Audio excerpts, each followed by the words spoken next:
Cristiano, let me start just by asking you, why are you doing this interview with me? Because I think it's the time to say something, and because I like you. As simple as that. Well, don't say that in public.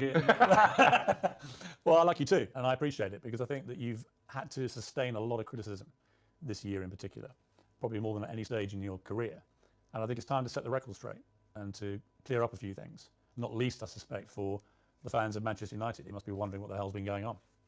Oh, as I say many times, the fans, I'm always gonna say good about them. They are the most important things in football. You play for them. They're always in my side. I feel that every time when I walk in the streets, the fans coming to me, and they appreciate what I do for football. And for me, it's the most important in football. The fans, for me, is everything. I want to take you back to last summer. You're at Juventus, and there's massive speculation about where you're going to go. And the big rumor is that you're going to go to Manchester City. So first of all, how close was that to happening? Well, honestly, it was close. It was close. It's something that they spoke a lot, and Guardiola say 2 weeks ago, I guess, that they try hard to have me. But as you know, as my history in Manchester United, your heart, your feeling, the history that you did before, make the difference. And of course, as well, Sir Alex Ferguson. So I was surprised in the same way, but it was conscious decision because the heart speaking loud in that moment. You were a Manchester United legend. So when you say your heart led you, it's because of that, the history you had with the club and the relationship you maintained with Sir Alex, with the fans. I think it was the key. It was the difference in that moment. But I cannot be loyal if I will say that Manchester City wasn't close. But I think I did conscious decision. I don't regret at some point. And as you mentioned before, Sir Alex Ferguson was the key. Did you speak to him before you? Yes, I did. Yes, I did. I spoke with him, and what did he say to you to try and persuade you? He said to me that it's impossible for you to come to Manchester City. And I say, okay, boss. So I took the decisions, and I repeat I was with conscience that it was a good decision. You came back, and it couldn't have started better. You played at Old Trafford. Yeah, you won 4-1 against Newcastle. You scored twice. Sir Alex was there, loving it, obviously, the return of the prodigal son. Your mother was there, the return of her own son. Your mother was crying, obviously. Obviously, yes. But what a comeback. How did that feel that day when you came off the pitch? Well, that feeling was amazing, but not only the day of the game. I felt before the week before that everything changed. The world speak about me, Cristiano, back home, back where they belong. So it was a special moment to be back to Manchester United, to perform for our fans, and of course to score 2 goals was the best welcome that I received in Old Trafford. It was a memorable day and unbelievable day too. The Viva Ronaldo chant went up? Yes, Viva Ronaldo. You like hearing that? Be back, of course I did. Yeah. As I told you before, the fans for me, they are everything. 2 things happened, I think, within 24 hours of you re-signing for United. One, you broke the all-time record for shirt sales in 24 hours. You actually beat a guy called Messi at PSG. You must have been happy about that. Of course I do. As you know, I don't follow the records. The records follow me. So it's good. Another one in my book. And the other one was the Manchester United tweet announcing that you were rejoining the club. Was the most tweeted or most liked tweet, I think, in Twitter history. It's good. As I told you before, it was a good moment. Nobody expect, because things change around, in my opinion, in 72 hours, which is you plan, or they spoke, not only Manchester City but other clubs too, spoke about your name, that you will change Juventus for another club. But Manchester United wasn't there, wasn't in that thought of that teams, but surprised everybody, even me, to be honest. After a few weeks, things weren't going well at Manchester United. The club just wasn't firing, and in the end, Ole Gunnar Solskjaer, the manager, got sacked. and that's within like 2 months of you coming back. What were you feeling about what was going on at United, and what did you feel generally about the club itself and the state that the club was in compared to when you'd been there before? Because to be honest, when I signed for Manchester United, I thought everything was changed because it's 13 years that I'm changed. I was in Real Madrid 9 years and 3 in Juventus, and when I arrived, I thought everything will be different, you know, the technology, the infrastructures and everything, but I was surprised in a bad way, let's say in that way, because I saw everything was the same. And Manchester, it wasn't in that moment that, as you mentioned, that Oli was sacked. Michael Carrick, he assumed the job for 2 games, Villarreal and Chelsea away, and everything was so fast, but surprised me a lot. Instability in the club, everything was kind of the same that I It hadn't moved on. No, they stopped on a clock, in my opinion, which is something that surprised me. I didn't expect, and slowly they start to change. Even the windows, the new players, and was tough. It was tough for me because I didn't expect that. And because when you were there before, if Manchester United wanted a player under Sir Alex Ferguson, they normally got their man. Like now, it's a very different environment. After many years of failure since Sir Alex retired, United weren't getting the top players anymore. So were you surprised by that dynamic changing as well? Because you would have been used before to them, if they wanted top players, they got them. I was surprised. I thought when I signed, that they signed in that year Sancho and Varane plus me, that things will be in the way that Manchester should be. As you mentioned, well, Sir Alex Ferguson left a big gap in the club. Not only Sir Alex Ferguson, but one person that I thought made the difference, David Gill, the president, a very, very good man. And the structure around Sir Alex Ferguson was very important too. I knew that Manchester United wasn't the same, but I don't see that it was so big gap, so big things that go through by the last 10 years. And it was the thing that surprised me more, to be honest. It was little things like even the swimming pool the players use, the saunas, all these facilities. Nothing had changed since you'd left in 2009. Nothing changed. Surprisingly, not only the pool, the jacuzzi, even the gym. Even some points, the technology, the kitchen, the chefs, which is I appreciate, lovely persons. They stop in a time which it surprised me a lot. I thought I will see different things, different, as I mentioned before, technology, infrastructure, but unfortunately we see many things that I'm used to see when I was 20, 21, 23, so surprised me a lot. You'd also, of course, as you said, you'd been at Real Madrid and Juventus, where you saw them moving all the time to progress with technology, the latest thing, to improve performance levels. So you were able to compare what you'd experienced there with what was not happening at United. In United, the progress was zero, in my opinion. To compare with Real Madrid and even Juventus, that they follow the recent world. So the technology, especially the terms of training, nutrition, and conditions of eat properly and to recover better than before, surprised me. Manchester right now, to compare with that club, I think it's behind, in my opinion, which is something that surprised me. A club with this dimension should be in the top of the tree, in my opinion, and they are not. Unfortunately, they are not in that level, but I hope the next years they can reach to be in the top level. Up next, Ronaldo's scathing verdict on what's gone wrong at Manchester United.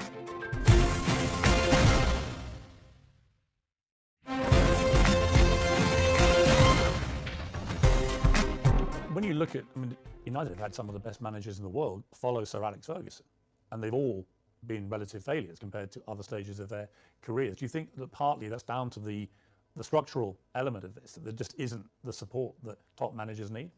I don't know what's going on, but since the Sir Alex Ferguson left, I saw not evolution in the club. The progress was zero. For example, you have an interesting point that how the club as Manchester United, after suck Ole, they bring sport directive Ralph Rangnick, which is something that nobody understands. This guy is not even a coach. A bigger club like Manchester United bring sport directive. Surprised not only me, but all the world, you know. Well, it was a ridiculous decision, wasn't it? Of course, in my opinion, you have to be honest. If you're not even a coach, how are you gonna be the boss of Manchester United? It's something that I should see that Manchester is not followed, not the right way to reach successful like other teams, like for example Liverpool or Manchester City, Chelsea. They are one step behind or two because of this kind of mistakes. In my opinion, that they should improve and change probably the staff or the people, the directives or presidents. I don't know who is the problem there, but Did it show a lack of ambition to you when they replaced Ole Gunnar Solskjaer, who a lot of fans liked, but he obviously wasn't delivering the big titles that United wanted and were used to. But to a point, someone like Ralph Rangnick, I mean, I'd never heard of him. And I'm thinking, Nobody. Had you heard of him? No, of course not. You'd never heard of this guy? Nobody, and the people who I speak, nobody knew it. Who was him? And suddenly did you call him the boss?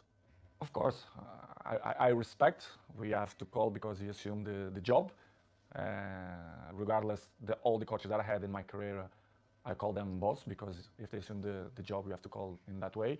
But in the end, deep inside me, I never saw him as a boss because I saw some points that I never agreed, and he stopped in the time as well. Because if you're not being a coach, the next 5 years, you're gonna lost the identity of to be a coach. So surprised me a lot. But in the same way, don't surprise me a lot because if you see the structures, they keep it the same. So the coaches didn't surprise me, but it was a tough moment. What was extraordinary was very quickly after Rangnick took over, it started briefing journalists that you weren't pressing enough and that maybe it would be a good idea if you moved on from the club. And I'm like, who is this guy? And why is he saying this to the man who's scoring the goals?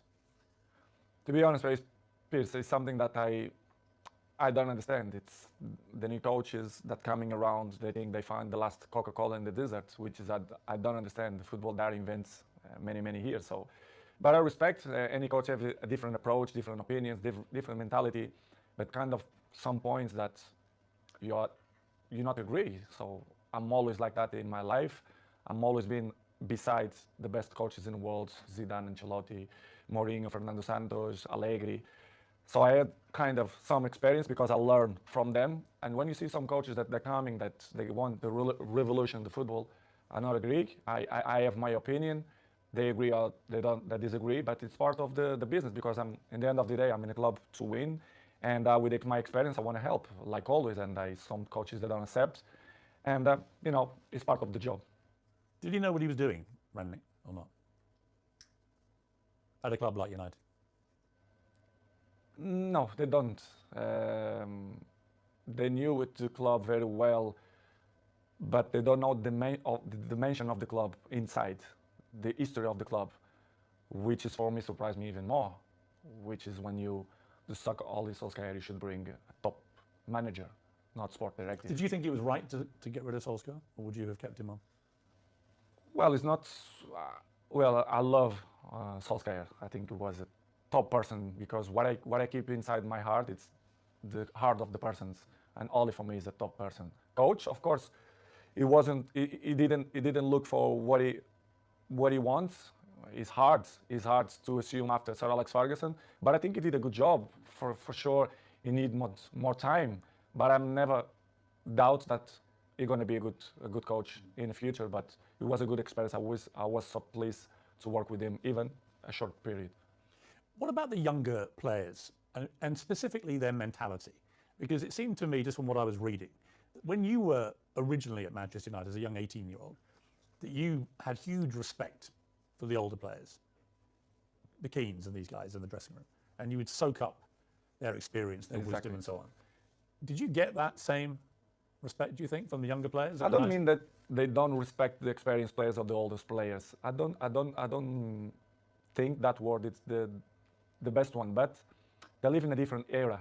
I can see my kid, they have 12 years old. The mentality, they are not the same. They are not suffer that. What's the difference? The anger. I think the anger.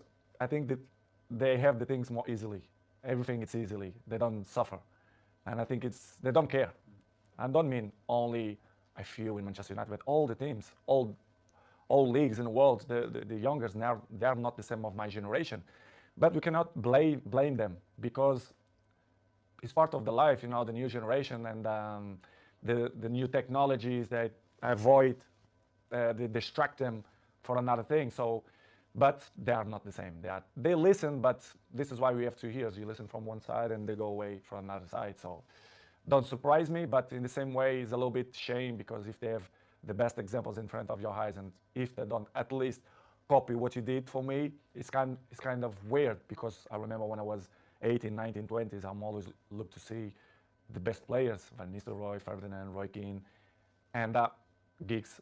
This is why I have the successful that I have in longevity, because I take care of my body, my mentality, my head, because I see these guys and I learn from them. When you try and give advice to these younger players, what do you say to them? What do you try and guide them to be like? I think the best advice, I'm not the kind of guy to like to give advices. I prefer to be as example. Yes. Because I'm an example. I'm there every morning. I do the same stuff. I'm probably the first ones to arrive and the last ones to go out. I think the details speak for themselves. So, because as I told you before, they listen one thing and in 2 minutes they already forgot and do it whatever they think it's better. This is why I say I like to lead by example.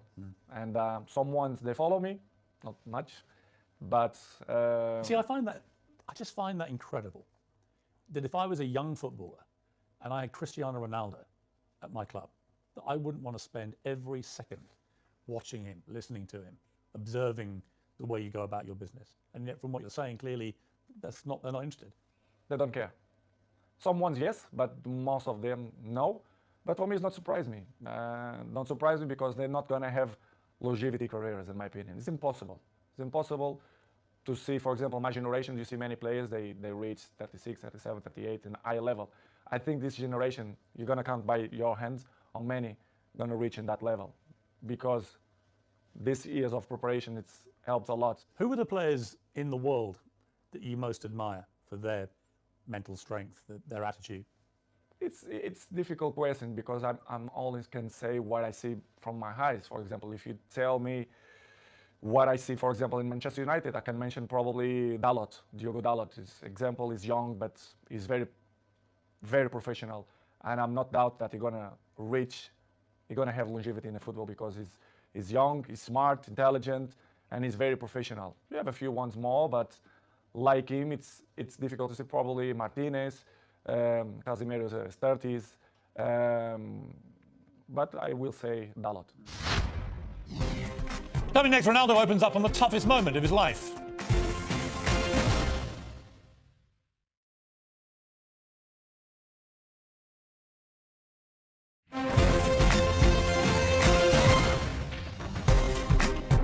So Rangnick's come in, you're your second manager, it's not working, the results aren't great. You're still scoring goals regularly for Manchester United. You're about the only one who is. But then you get hit by an awful episode in your life, probably the worst time of your life, where your partner, Georgina, she's pregnant with twins and is actually giving birth to these 2 babies. And your baby son doesn't survive. And I don't think I can imagine, I have 4 kids, you have a lot of children. You know, you can't imagine a worse thing to happen than to go a full term of a pregnancy, particularly for the poor mother in that case, but also for you. What was that like for you, that time in your life? It's probably the worst moments that I passed through my life since my father died. You know, when you have a kid, that you expect that everything will be normal, and you have that problem. It's hard, you know, as human being that I am. In Georgina, we had quite difficult moments because we don't understand why happened to us. Was difficult, to be honest. Was very, very difficult to understand what's going on in that period of our life. As you know, the football carry on there so fast, many competitions. The football don't stop. We have many competitions. And pass through in that moment was probably the most difficult moment that I had in my life. Me and my family, especially Gio, that was tough. She said she was giving an interview about the new series of her TV show. And she said in an interview, a big piece of my heart shattered. And I asked myself how I could carry on. I had the answer nearer than I thought. I looked into the eyes of my children, and there I saw the only way of doing it being all together. Yeah, I saw too. Yeah, this is why what we did. I grew up my family, especially Gio, and we had the difficult moments, but we say, listen, we have more kids. We have one that born, Bella, that we have to be happy too. I mean, such a difficult situation again, where you're mourning the terrible loss of your little baby boy, but also celebrating the birth of your beautiful daughter. I try to explain sometimes to my family and even my close friends. They say, I never felt to be happy and sad in the same moment. Yes. I never felt. It's hard to explain. So difficult. So difficult. It's, you don't know if you cry or you don't know if you smile. Yes. Because it's something that you don't know how to react. You don't know what to do, to be honest. And of course, I remember very well that I look like, I don't know the word that's to define what I felt in that moment, but it's crazy feelings, it's crazy emotional. But as I told you before, I have to hold that we had at least Bella, yes, which is the most important. One die and one survive, but it's difficult to explain. How did you explain it all to your other children? They must have been so confused about it. In the beginning, Gio arriving home and the kids start to say, where's another baby, where's another baby? Of course, Cristiano, I had conversation with him in the day, because he's 12 years old, he knows, he understands everything. And I had a nice conversation with him. We cried together in his bedroom, and he explained, and it's kind of, he didn't understand. He understand, but in the same way, he was a little bit confused. The other ones in the beginning, in the table, the kids start to say, Mom, where is the other baby, blah, blah, blah. And Gio, in the beginning, they start to say, because, you know, she had a little bit belly, because they had two, it's hard process. And after 1 week, I say, you know, let's be frontal, let's be honest with the kids. Let's say that Angel, which is the name, they go to the heaven. It's better to say in that way. Yeah. And we start to use in that way, and the kids always understand when we had shots in the table, and they say, Daddy, I did this for Angel, and they point out for the sky, which is I say, and I like it the most, because, you know, it's part of the lives, and I'm not gonna lie to my kids to say the truth, which was a difficult process, but in the same way, I become more father, more friendly of them. They become more close to his daddy, especially me with Georgine as well. Yeah, I was going to ask you that, because these things, they can make or break relationships, because the grief can be so intense. It can drive couples apart, or it can bring them closer. In my case, it was better in that way. I become more friendly of Gio. I was of course friend, but I see more lovely for her and for my kids, and I start to see the life with a different perspective. You understand? Which is coming the point of, if you're gonna ask me for sure, the pre-season moments. Yes. For example, why I didn't go to the pre-season. Yes, I'm going to come to that. Yeah. But it was just to finish in that chapter was the most difficult moment. The last, since my dad died, it was this moment that I passed through the last 6 months. Do you feel your son is with you in spirit? Do you feel For sure, his ashes is with me, like my daddy. They are here in Really? my house. Yes. It's something that I want to hold for the rest of my life. I'm not thrown to the ocean or to the sea. I keep with me. They are next to my daddy. I didn't know if you check. I have a small church down, and you do? Yes, I do. Like a little chapel? Yes, Huh? chapel, and I keep my daddy and my son. Do you talk to them? Yes, I do. I talk with them every time, and they are in my side. They help me to be a better man, to be a better person, to be a better father. And it's something that I'm really, really proud that the message that they send me, especially my son. Amazing. You had an extraordinary reaction from football fans, obviously from Manchester United, but I think you must have been just so surprised by the outpouring of not just support, but Liverpool fans sang on the 7th minute of their next game, "You'll never walk alone," the Kop, the great infamous enemy of Manchester United. What did you feel when you heard that? I never ever expect that, never. I had the opportunity now to say all English community, thank you a lot for that kind of that they had with me, not only Liverpool, but all England. I was at Arsenal when you played, and on the 7th minute, the whole crowd. I received a letter from the Queen family as well. Really? Yes, I do. Which is from the Queen herself? Or? Yeah, family. Yeah.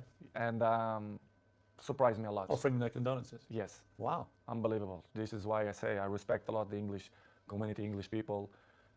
because they've been very kind with me, and in that difficult moment of my life was spectacular.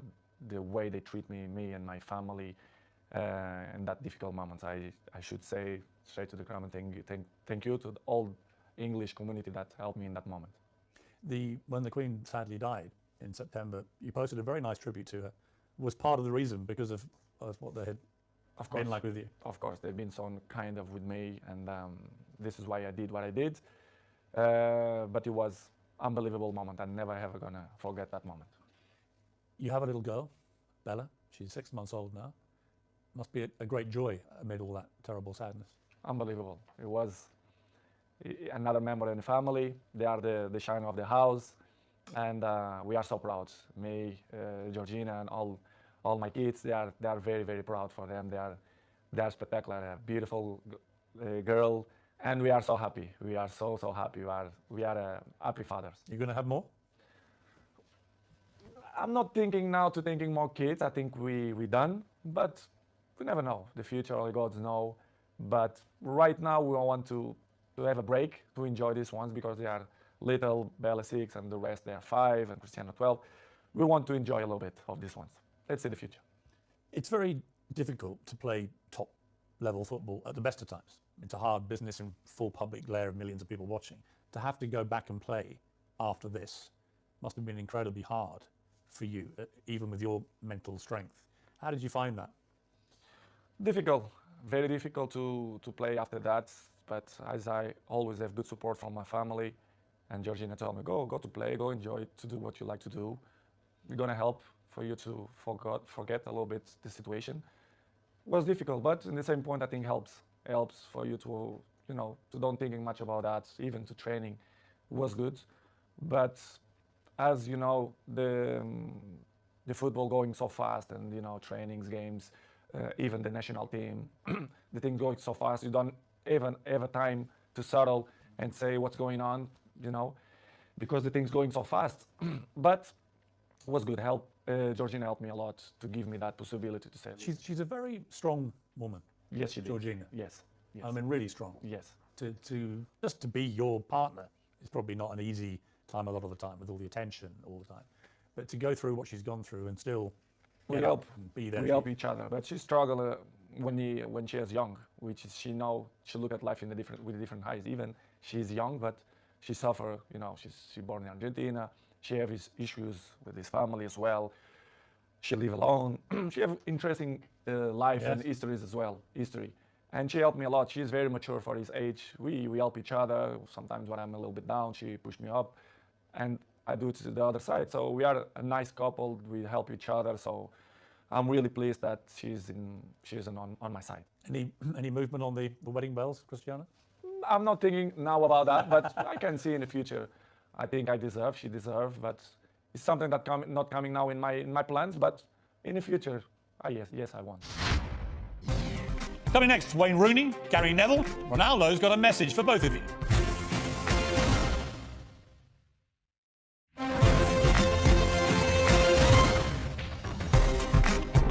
Four days after this terrible time in your life, United get a new manager, Erik ten Hag. Did you know much about him?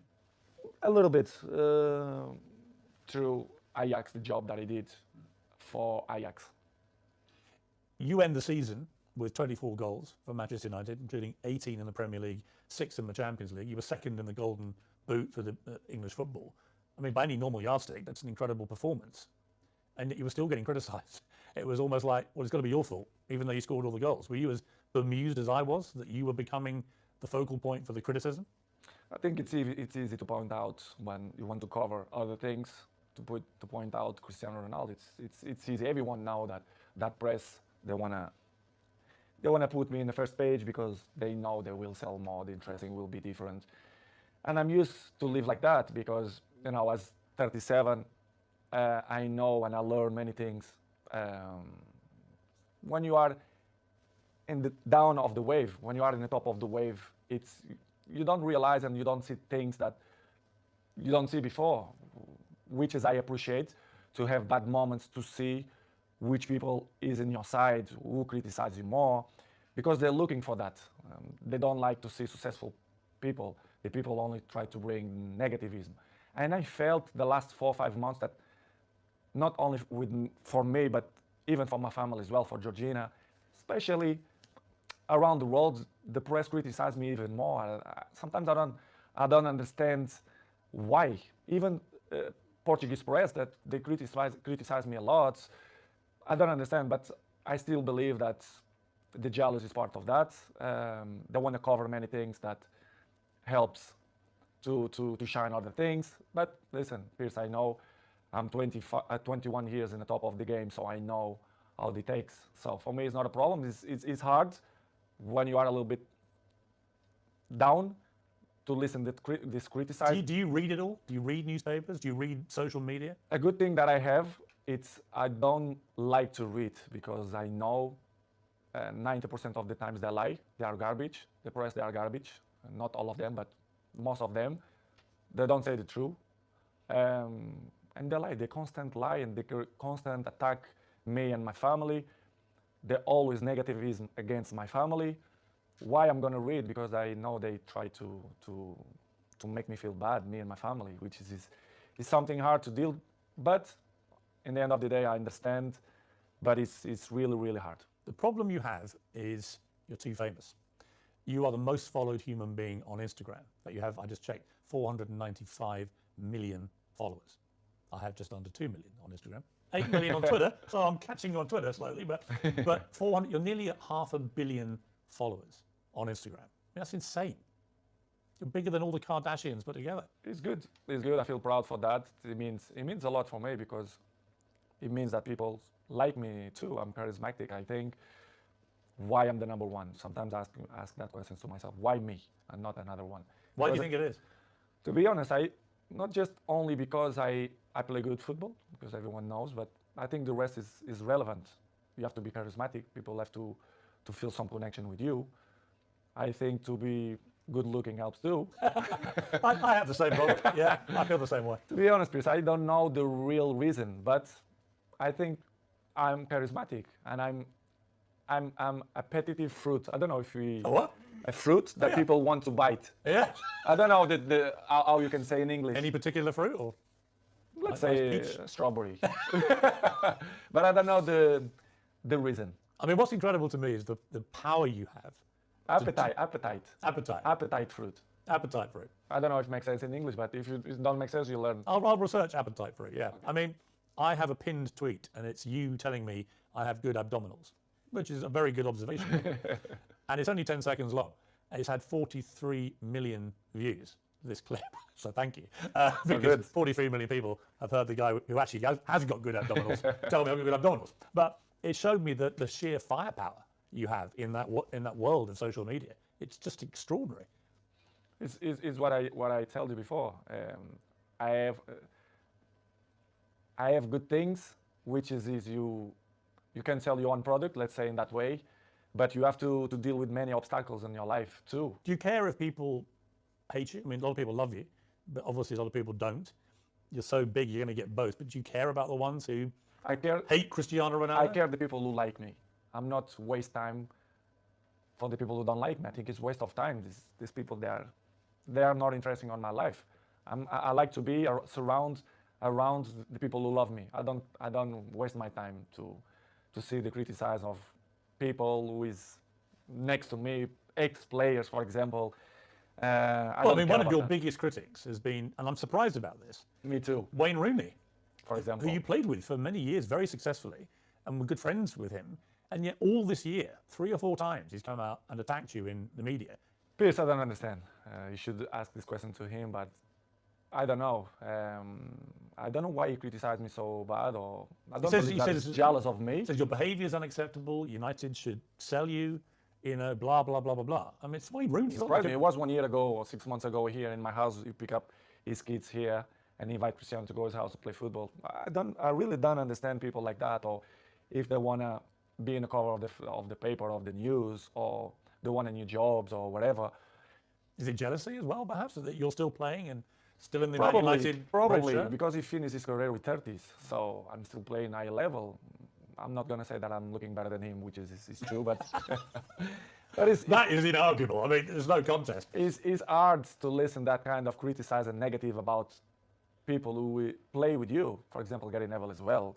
Yeah, I mean, Gary Neville, you blanked him the other day on the pitch, and he looked quite upset, actually, because he obviously likes being your friend, but he's been pretty critical of you as well. When you People can have his own opinion, but they don't really know what's going on, for example, inside the training ground and Carrington area, or even my life. They should listen not only one point of view, they have to listen to my point of view as well, because it's easy to criticize, but if you don't know the old story, it's easy, you know.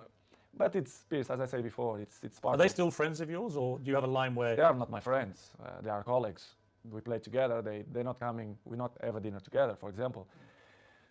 But as I told you, Piers, before, it's part of my journey. They keep criticizing me, negativism every time. So I continue my trip, and I have to catch up the people who like me.